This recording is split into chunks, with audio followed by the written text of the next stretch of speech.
There was one Duggar the show treated like a weird outsider, the cousin who didn't quite fit, the one the cameras framed as the punchline, the comic relief, the girl who showed up to family events in jeans and made everyone clutch their pearls. They even gave her a nickname for it, Crazy Cousin Amy. That's what they called her. That's how the audience was taught to see her. And for years, that label stuck. People laughed at her hair. People laughed at her music. People laughed at the way she rolled her eyes when the family started preaching. But here's the thing that nobody saw coming. That girl, the one they made into a joke, may have been the only Duggar in that entire orbit who actually saw what was happening. The only one who looked at the shiny, smiling, matching outfit family on screen and quietly thought, this is not what it looks like. And now, all these years later, she's the one with a book deal. She's the one giving interviews on Fox News. She's the one being quoted every single time another scandal cracks the surface of that family. So today we're going to walk through how Amy Duggar King went from being the show's weird cousin to being the family's loudest truth teller. And by the end of this video, I think you're going to be asking yourself the same question I've been asking myself. Was Amy actually the sane one the whole time? Stick with me because this story is wild, and you do not want to miss what she's saying now. Let me start with who Amy actually is, because a lot of viewers never quite figured that out. She wasn't one of the 19 kids. She wasn't a sibling. She was a cousin. Her mom is Deanna Duggar, and Deanna is Jim Bob Duggar's sister. So Amy grew up in the same Arkansas world, with the same last name, but in a completely different household.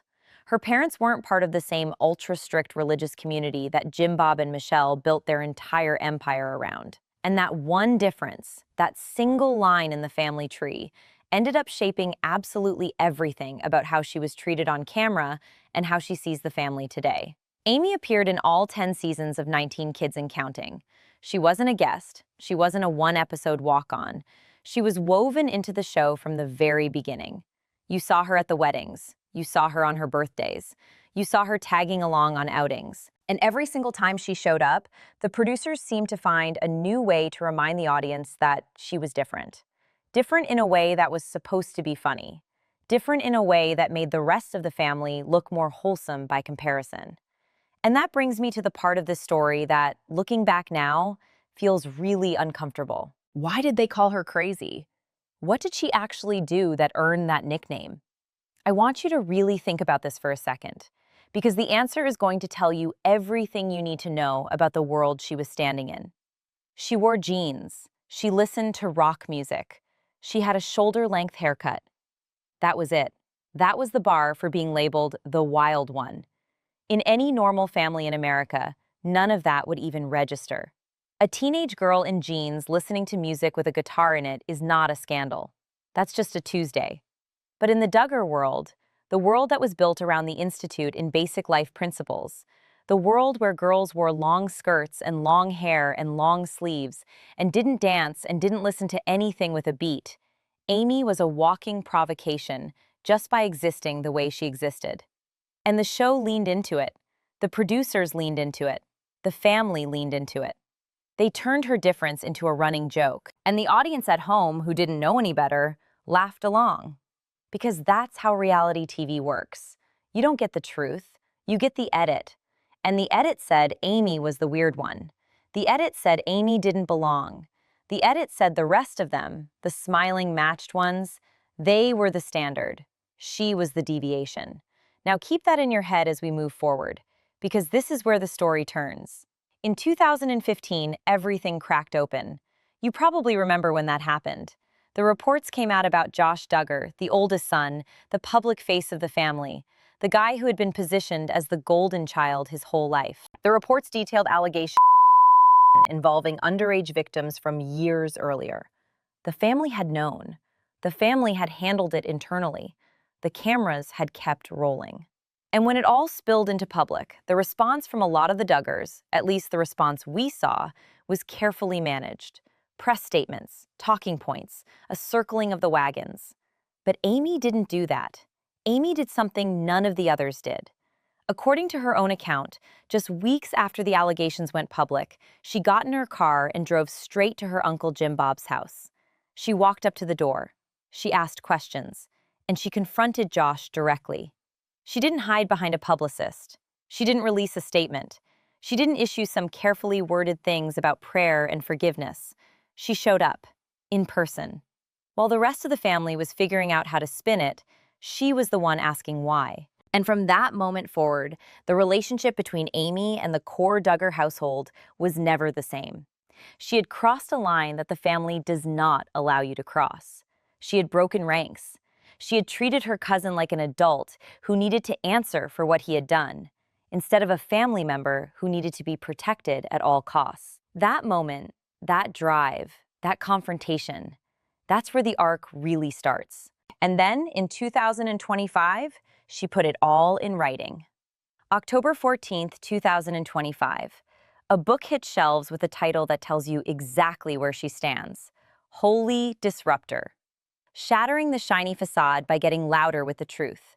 Published by Zondervan, which is a major Christian publisher, which is its own kind of statement because she's not running away from her faith, she's reclaiming it. The book is a memoir, it's her story, but it's also a takedown.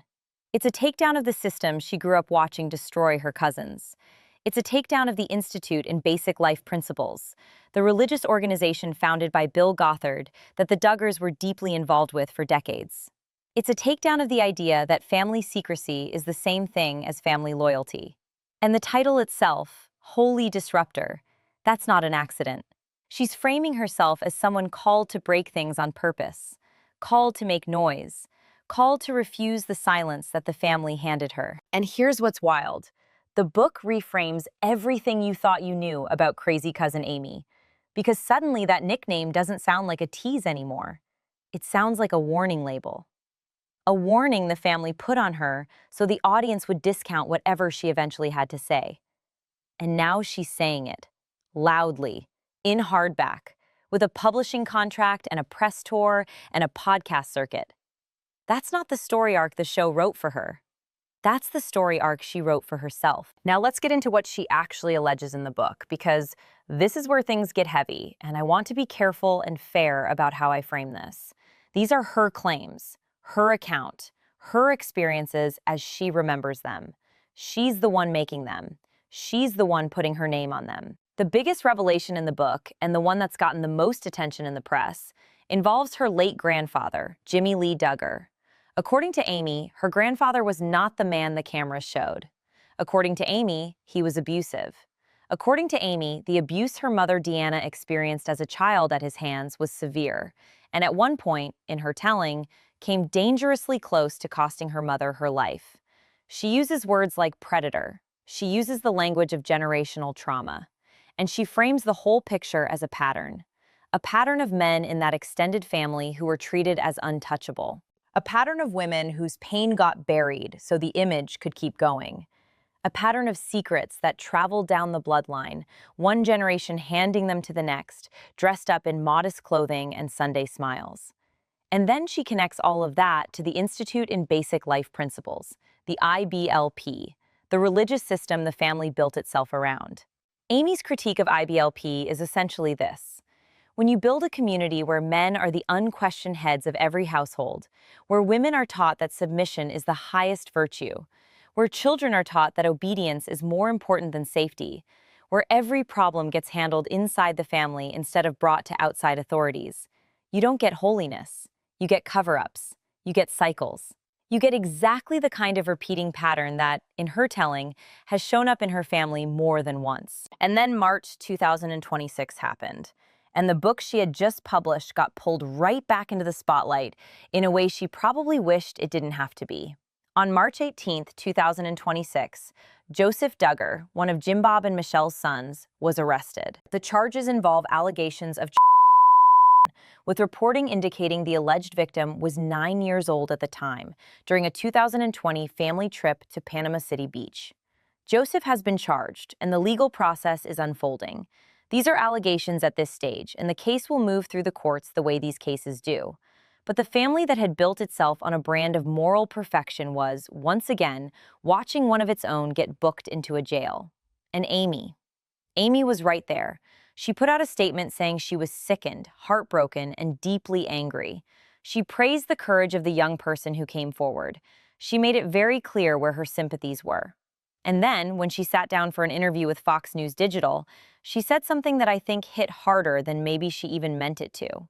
She said in her book, she talks about how family toxic cycles will continue like a Ferris wheel until they are broken. A Ferris wheel. Round and round. The same seats, the same view, the same ride. Just a new generation hopping on. And she said she hated that this new situation was confirming what she had already written. I hated it. That's the word she used. Because being right about something like this is not a victory. It's a tragedy. But it's also the reason her book suddenly got mentioned in every single news article covering the arrest. Because she had written it down, in print, before this happened. And the words she chose did not age the way the family probably hoped they would. Now, I want to be honest with you, because I think you deserve that. Amy is not a neutral party in this story. She has a book to sell. She has a brand. She has a platform. She has interviews to book and audiobooks to promote, and a website with a pre-order button. That is just true. She benefits from being the loudest critic in the family, and pretending she doesn't would be dishonest. So when you read her account, you should read it the way you'd read any memoir, with awareness, with your eyes open, with the understanding that she's telling her story from her angle, and her angle is not the only angle. But here's the other side of that coin, and I think this side matters more than people give it credit for. She was one of the only people in that extended family who broke ranks early, not after the body of evidence was overwhelming, not after public opinion had already turned.